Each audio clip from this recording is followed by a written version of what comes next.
Okay, so I want to start with the point that you made that you got information. It sounds like that Bill and Robert Kraft have been meeting every day. Yeah, how look at me, Louie, was that, by the way? Like, I made a phone call, but that's true. On my way to the studio, which is about 15 minutes from my apartment, I texted actually that source, you up, which I never thought I would send after being engaged, but there I was. So, yeah, the person picked up, we talked. Our phone lines are open. How much of this is true? What's going on? Is this truly, collaborative, to go back to the word of the summer as far as Robert and Bill? And that's what I was told was, look, all I know is that they met today in the morning in each of the previous 3 days, so it seems like they're on the same page. What are they talking about? Why do they have to meet so many different times? Well, I think it's coaching related. And is it all offensive coordinators or some of it Mayo? I didn't get any details beyond what I shared last night on the show, but I think Mayo has to be at the forefront here because he's the more pressing issue, right? Like, he has interest from the Browns. He's turned down that job. He's got interest from Carolina that supposedly still could happen next week. And honestly, is Mayo's leverage in these talks, whatever's going on behind the scenes. And then it's obviously the offensive coordinator position because we've all known since, I don't know, you want to say mid-October, this has been a disaster. And so that's something that's just, going to be fixed. It's just a matter of how. Doesn't the multiple meetings sort of suggest that the first two weren't great? Like that maybe they didn't quite see eye to eye, so they had to come in and do it again. Like, it's like a long negotiation, right? Like, if everything's copacetic, you don't have to meet 4 times in 1 week. Yeah, it's tough to tell. I would lean on the reporting from all of our friend E Curran about this, where they were, Belichick didn't need any nudging to get to the conclusion that, again, we've all reached for a long time, that the offense is a problem. The staff needs to be reassigned or reassembled or rebuilt. So maybe it was a matter of, okay, here are the contracts lined up. If we move Joe Judge, this might affect his pay this way, or then it relates to Cam McCord. Like, there could be a number of different dominoes knocked over that they have to pick up first before going to the next line. So the sense you're getting is that Jerod Meyo, his situation with the team is the pressing issue. That's more pressing than the offensive coordinator issue, given that other teams are also probably looking to court some of the same guys that you haven't even picked up the phone for yet? I think it's more pressing in terms of time, right? Like, the decision on Jerod Meyo will be made, whether it's his or the team's, sooner than the offensive coordinator. The search, I think, will take more than a week. It's supposed to start Monday. They'll bring guys in. They need to satisfy so they the are Rooney working rule. on the holiday. Just saying, the way that the statement, because the statement is incredible. When the statement dropped yesterday, there's so many, we were just talking about some of the layers to it. First of all, what do you make of the subject line? We were calling it a headline, but it's really the subject line of to extend Jerod Meyo. Yeah, we are going to do this. Hey, right. We're in discussions. And by the way, he's also still up for a head coaching job somewhere else. Yeah, and it sounds like they're at the goal line and just called timeout a couple times Well, to that's have not everyone good for looking. these Patriots. Right, but it's also, I think, a way to put public pressure on Jerod because this is their only leverage. His contract's up. Okay, if he wants to leave, he can. And his leverage also is anyone who wants to call and say, hey, do you want to interview for a head coaching job? Because you can't prevent him from doing that. And that's something that they can't offer. So if you can't match that offer, you need to find another way to convince him to stay, in addition to whatever they're offering at the negotiating table. So I think that was a way of saying, hey, everyone expects you to go now, and if you leave, it's your fault because we're the ones who put out a press release to say, hey, we want you here, we're close, it's going to happen. What do the Patriots have to offer Jerod Meyo? You could start with title. You could start with more money, different responsibilities. Like, my understanding, and this has been reported by other people and certainly at NBC Sports Boston, that he does a lot of the meetings behind the scenes in the game planning, in the interpersonal kind of part of the coaching job. And then Steve Belichick gets to call plays on Sunday. And Steve, I think, does a very good job in that.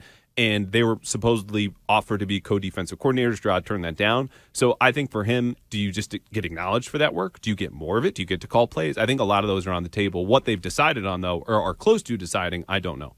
So you don't know if it's going to be, if it's like assistant head coach or nothing? No. And again, I think it would, if there's a title bump, it's going to be tied to pay, right? Like, he's done much better than whatever he signed on this contract for. He joins the staff in 2019. First coach, by the way, to ever join Bill Belichick's staff.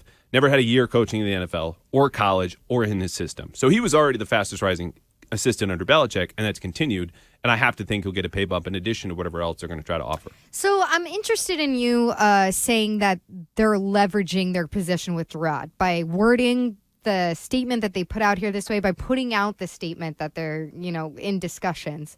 Because isn't then that a risk of the Patriots looking like they have egg on their face? They can't even keep this guy who they said that they're extended, and they can't even keep him because he just, to me, it could further go into the narrative of the brain drain that's been happening here for decades. Well, I think what they're doing, again, is the only things that they really can. Because, at the heart of Robert Kraft, where Jerod Meyo has a very good place here, he's adored by ownership, is still a ruthless businessman. And I think they're betting that Carolina might have offered to bring you in for an interview. It very well could be for them to help satisfy the Rooney Rule. And as a franchise that's coming off of a first-year head coach or first-time head coach in Matt Rule, do you really want to go back down that road, even though Jerod's played in the NFL and he's coached in the NFL? Because that didn't work out so well. Typically, franchises who do that, and you're seeing it now in Denver when they go in with Nathaniel Hackett, pivot from a first-time head coach to a more experienced one. So I think that's what they're banking on, is you might interview. You might be 1 out of 8 or 1 out of 10. Those odds of you getting that job, though, are still 12% or 10.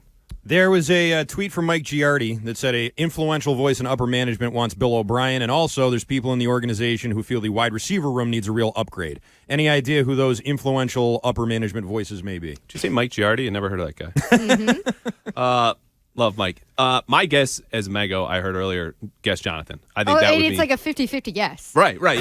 Upper management is basically the triumvirate of Robert, Jonathan, I'm and Bill. not saying that as an informed person in the scenario. I'm just saying it's 50-50. I'm going to roll the dice here and think that, or flip the coin and say that it's probably Jonathan. Yeah. The headline on the press release of your opinion is upper management is Jonathan, and underneath is like, it's probably Jonathan. That's my sense. And I think he's also someone who's not afraid to make his opinion heard. The rumblings you hear about the meetings in previous seasons between Bill and Robert is that Bill would give him the same lip service he gave the media, because that was Bill's leverage at the time. I'm winning Super Bowls. I run the show. I can do no wrong. And, Robert just took it because, again, he was on the receiving end of those Super Bowls and championship celebrations. Now, obviously, that's different. And I think Jonathan would be able to voice his opinion, and that would come out to the media. Getting to the offensive coordinator position, how realistic do you think it is that they get something together to get Bill O'Brien here? I don't think the big question with Bill O'Brien, in my opinion, is how much control would Bill O'Brien have in New England if he comes here? Because I think that's what he's going to want. It's total autonomy of the offense. You gave it to Josh McDaniels. I had it to an extent. Clearly, Belichick having his hand in the cookie jar all season last year on offense didn't work. That was the Bill Belichick and Matt Patricia show, not one or the other. It was a disaster. So for him, that's one obstacle to clear. I think also, are you intent on keeping O'Brien for a year or two? He's a flight risk. He wants to be a head coach again. Are you a stepping stone? Are you okay being a stepping stone? Would he be here for 2 years? Maybe not, depending on how next season goes. And then if you're the Patriots, are you okay with that trade-off of, hey, we got back to the AFC Championship game. We scored more than, God forbid, 20 points per game. Like, that happened. Our offense had a pulse again. And so those are the conversations I think you have. In addition to the fact that I think this gets overlooked because we're all yearning for this Bill O'Brien fit, he's a very different coach in person than he was 10 or 12 years ago when he was here. How so? Well, he's more experienced. He's been a head coach. He understands what the role is there. But he's also someone that down in Houston, as we all know with their best players, didn't really get along with J.J. Watt or DeAndre Hopkins, okay? So first of all, the Hopkins trade talk I think we can table for a while, but that's a consideration you have to make with someone like Mac Jones, who had a very difficult season with his first-year coaches and Joe Judge and Matt Patricia. Are you just going to invite that in now with Bill O'Brien as kind of a fiery guy who some have said that rage gets to be a problem with his interpersonal relationships? But really quick, don't you think that Mac craves that rage? He pretty much told us that. He told us that he wanted to be coached harder, that there wasn't enough confrontation between, facing the facts of how the offense wasn't working. Yeah, certainly. Yell at me. I think the hard coaching comes in, how are you going to help me, right? Some of the first press conferences we heard from Mac about the new offense were, as long as you tell me the why, I'm fine. I think his bigger issue, aside from wanting to get yelled at more apparently, was he wasn't satisfied with the why. Bill O'Brien could bring that. I just think it's a little more complicated than we're all just slotting him in and saying, okay, let's run it back like it's 2011. Let's take a phone call here. 617-779-7937 is the phone number. A lot of people waiting patiently to chime in. Talk to Andrew, too. Let's start with John in Connecticut. Go ahead, John.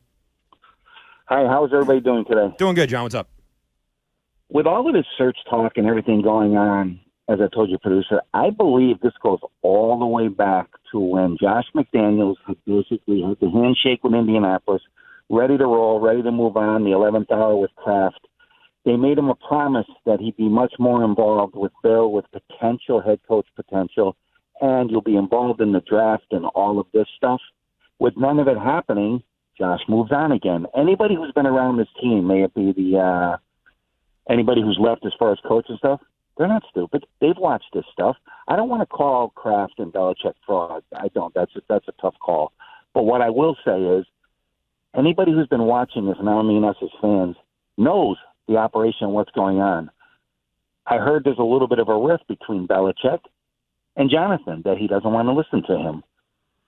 All right, thanks for the of call, that? John. Appreciate it. I think the question here is how attractive of a landing spot is this for potential coaches from the outside? We know that internally, people want to get promoted, but someone like Bill O'Brien or maybe somebody else who doesn't have as strong of a connection to this area and this team. Kliff Kingsbury here. Right. How do they look at this potential job opportunity? Obviously, this is a case-by-case basis, but to me, it's really interesting, again, from a leverage standpoint. We talk about that with Mayo, his leverage versus the team, and the team versus him.